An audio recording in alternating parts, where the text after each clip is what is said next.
French President Emmanuel Macron will address the nation Thursday after taking note of the resignation of the ousted Prime Minister Michel Barnier.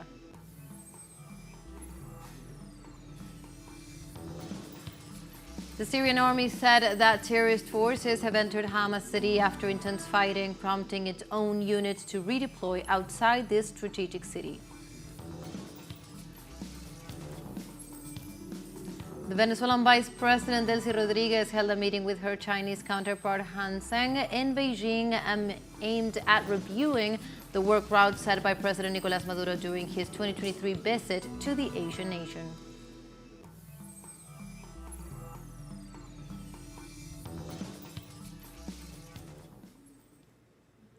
Hello and welcome to From the South. My name is Belen de los Santos from teleSUR Studios in Caracas, Venezuela. We begin with the news.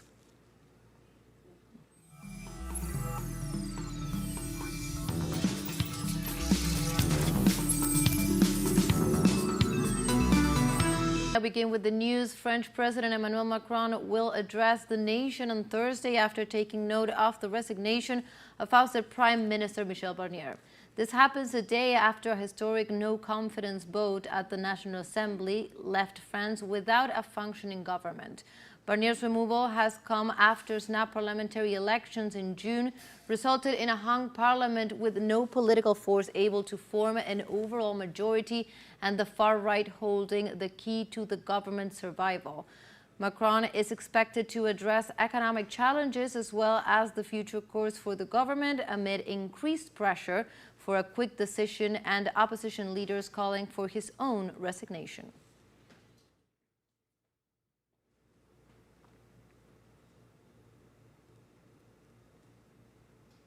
And public workers in France are rallying on Thursday to demand better working conditions and salaries in rejection of the government's reform and job cuts planned for 2025. The mobilization occurs after the announcement of a plan to fight absenteeism, which fractured the relationship between the unions and the resigned Minister of the Civil Service, Guillaume Casbarian. With the demonstrations, the unions are protesting, among other measures, the 3-day waiting period for 6 civil servants, the reduction from 100% to 90% of paid sick leave, and the non-renewal of the payment of a purchasing power support bonus.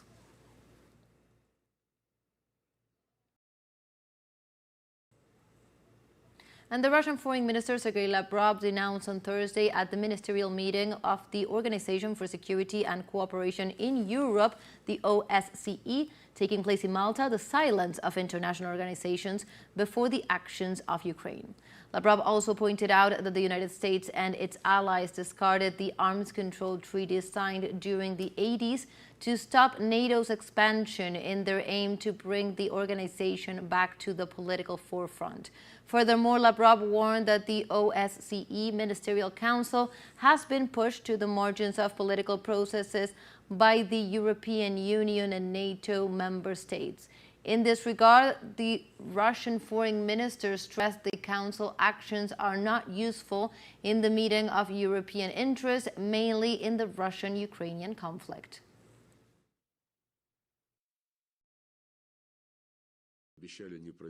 Western countries promised not to expand NATO and did exactly the opposite. They signed documents at OSCE summits that no organization in this region would claim dominance. NATO has been doing exactly the opposite all these years. There are many such examples, including with regard to the Ukrainian crisis.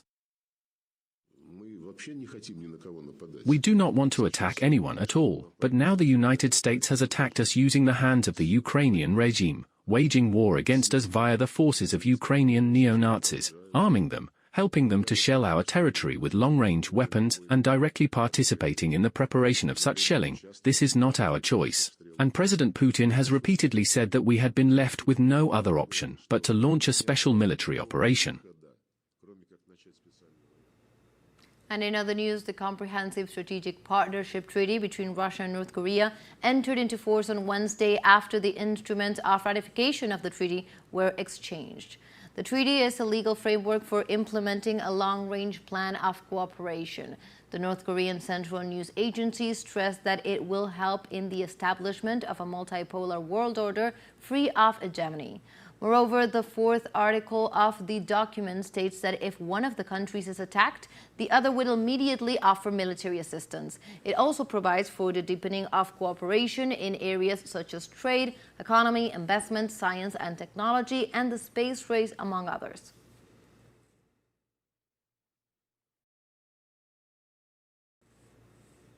We go now to South Korea, where the police opened an inquiry into the president Yoon Suk-yeol in response to accusations of alleged treason for declaring the martial law in the country. The investigation was initiated after two complaints against the president. One was filed by the minority opposition Rebuilding Korea Party, while the other was requested by 59 activists.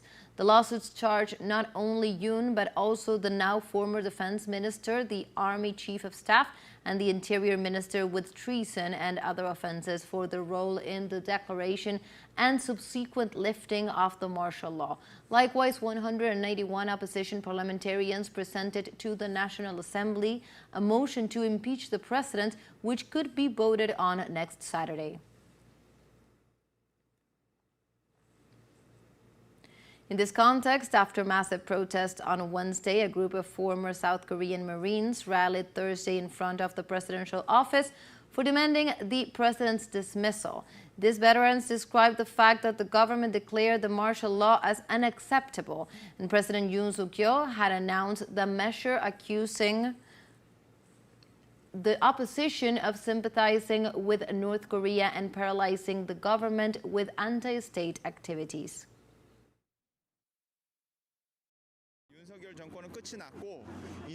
The Yoon Suk-yeol regime is over.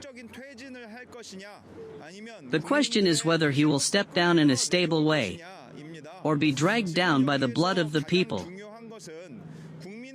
The most important thing now is that the People Power Party joined the impeachment, reflecting the will of the people.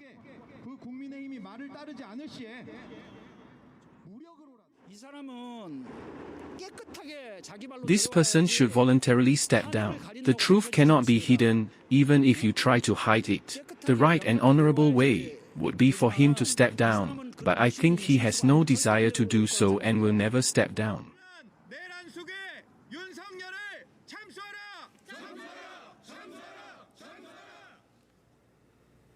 And now we have a short break coming up, but first remember you can join us on TikTok at teleSUR English, where you will find news in different formats, news updates, and much more. We'll be right back. Stay with us.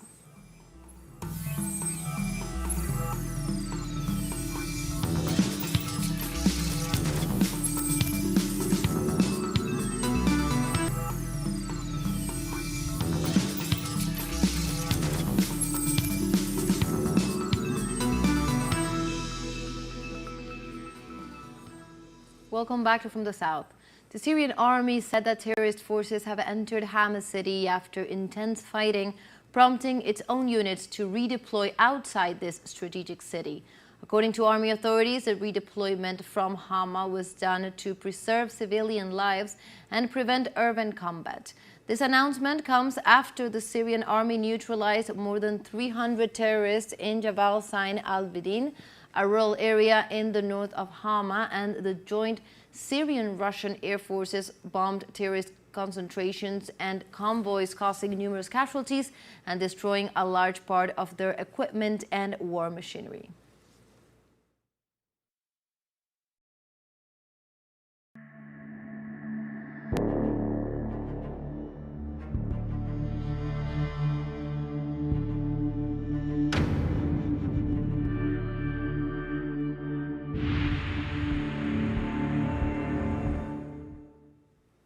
And we continue with Palestine, as the Israeli occupation army committed 5 massacres against the Palestinian people in the Gaza Strip during the last 24 hours. Zionist forces attacked different areas north of the Strip with unmanned vehicles targeting the Indonesia hospital in Beit Lahiya and a house that served as a shelter for displaced women near the Kamal Adwan hospital, killing 7 civilians and wounding several more. At the same time, the Israeli troops carried out an airstrike in eastern Gaza Strip, raising the death toll of their ongoing genocide of the Palestinian people to 44,580, while the number of injured due to the aggression exceeds 105,739 people since October 7th of 2023.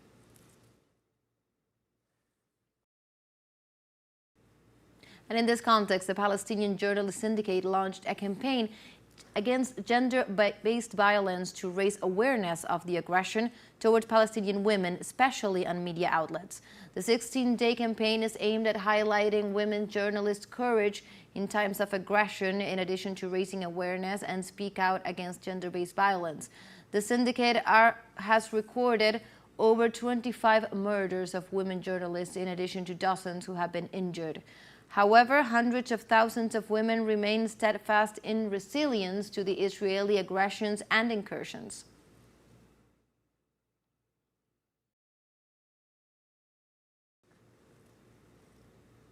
And we move on to other topics. In Namibia, the first woman to be elected president in the country's history, Netumbo Nandi-Ndaitwah of the ruling SWAPO party, said on Thursday that she recognizes the significance of her election for women in the Southern African nation and vowed to address the plight of the Namibian people during her government.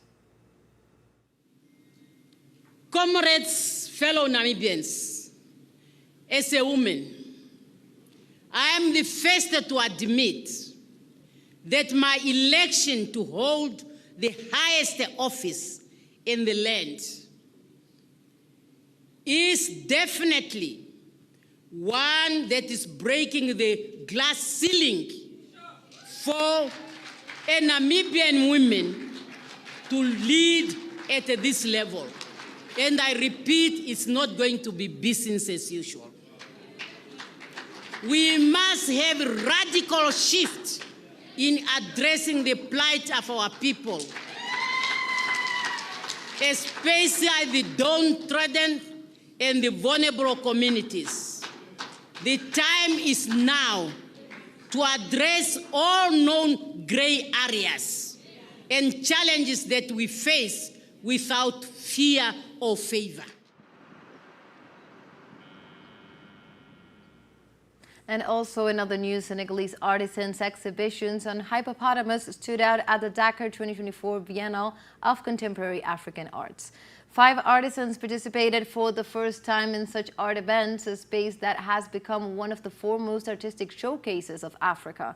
Some of the outstanding works exhibited include a giant wooden sculpture of a sleeping hippo, earrings and necklaces with the animal shape, and a bag in the form of this mammal as well as paintings, tapestries with the same theme. Other artists, curators, and art lovers from other countries are getting familiar with these works at the Dakar 2024 Biennale.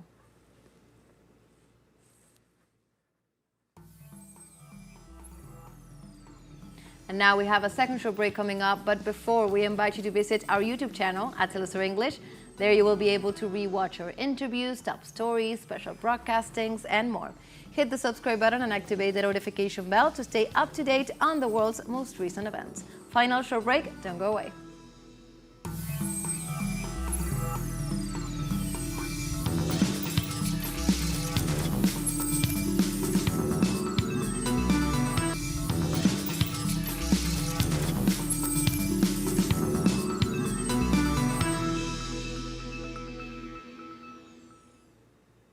Welcome back to From the South. The Venezuelan Vice President Delcy Rodriguez held a meeting with her Chinese counterpart Han Sang in Beijing, aimed at reviewing the work route set by President Nicolás Maduro during his 2023 visit to the Asian nation. In this regard, Rodriguez assured that since the Venezuelan head of state's visit, bilateral exchanges among the countries have increased considerably, with energy and financial cooperation as the central axis from which other strategic sectors are derived. In addition, the South American Vice President emphasized that China and Venezuela's alliance in the rejection of the hegemonism and unilateralism that threatens the sovereignty of countries, stating that both nations recognize in the BRICS a geopolitical bloc that seeks an inclusive economy accessible to the global South.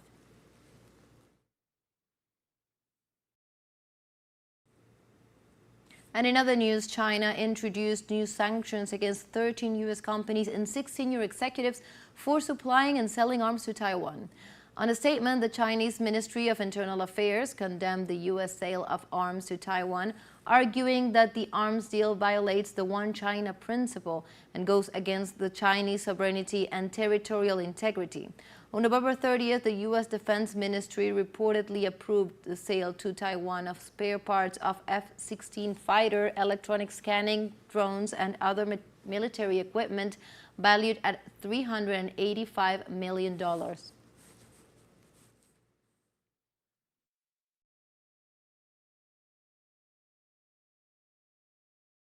问题是中国核心利益中的核心。 The Taiwan issue is at the core of China's main interests. The United States has repeatedly announced emergency sales of weapons to Taiwan, seriously violating the One China principle and the 3 China-US joint communiques, interfering in China's internal affairs, and severely damaging China's sovereignty and territorial integrity. In accordance with the relevant provisions of the Anti-Foreign Sanctions Law of the People's Republic of China, the government has decided to take countermeasures against U.S. military-industrial enterprises and senior executives. We go now to Argentina, where trade unions and social movements mobilized on Thursday against the neoliberal policies of President Javier Milei. Workers and activists pointed out that the protest is a measure to press Milei's government to reverse the economic policies that brought about high rates of poverty and indigence. Social organizations rejected the measures against the most vulnerable sectors and the state's dismantling that directly affects retirees, migrants, students, and women. The unions further demanded a halt to the layoff policy, the closure of public companies, and the violation of labor rights of the Argentinian people. Also in this context, retired workers and senior citizens rallied against President Javier Milei's decision to cut free medicines from the elderly. The plenary of retired workers summoned seniors to march onto the headquarters of the Comprehensive Medical Assistance Program, the PAMI, across the country. The measure stipulates that retirees earning over 389,000 Argentinian pesos, that is less than half of a basic food basket, will now not automatically receive up to 5 free medicines, and also establishes that seniors with higher income will have to pay for their medicines. The elderly are among the sectors most affected by Milei's policies, receiving a sharp cut to their incomes in the first month of the libertarian government.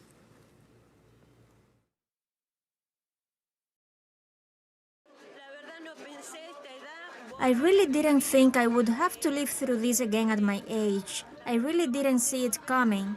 It cannot be that we don't have access to medicines. It cannot be that we can't make ends meet. It cannot be that we can't afford to pay rent, and even we cannot afford to pay taxes. It's not fair to go through this at this stage of life. If I had access to free medication, maybe I could afford something to eat at the end of the year. Instead of spending it on medication, I could treat myself to a barbecue, which I haven't done in 10 months. And the head of states of Uruguay, Argentina, Brazil, Paraguay, and Bolivia will participate in the 65th summit of the Southern Common Market, the Mercosur, together with associated states on Friday in the Uruguayan capital. The conclave will be held at Mercosur's permanent headquarters, and it will be the first time that Javier Milei, Luis Ignacio Lula da Silva, Santiago Peña, and Luis Lacalle Pou will participate together in a summit of presidents of the Mercosur, as the Argentine far-right president did not attend the last one. On the agenda of the meeting is the discussion on the European Union-Mercosur agreement, which is considered to be one of the central issues.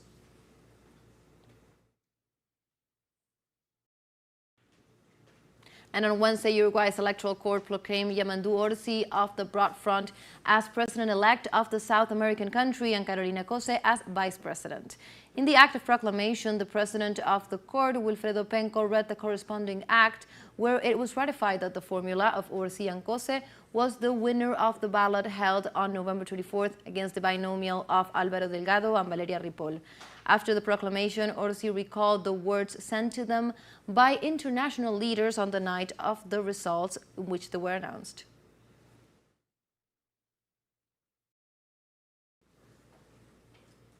And Brazilian President Luiz Inácio Lula da Silva signed decrees for the legalization of 3 new reserves. This brings to 13 the number of native people territories recognized by the government since the beginning of his mandate in 2023. Numerous experts consider that these territories play an essential role in the fight against global warming as a shield against deforestation and fires devastating the Amazon and also other regions of Brazil. In April of 2023, Lula had already legalized by decree the first 6 reserves of his mandate, putting an end to a 5-year wait of the native peoples.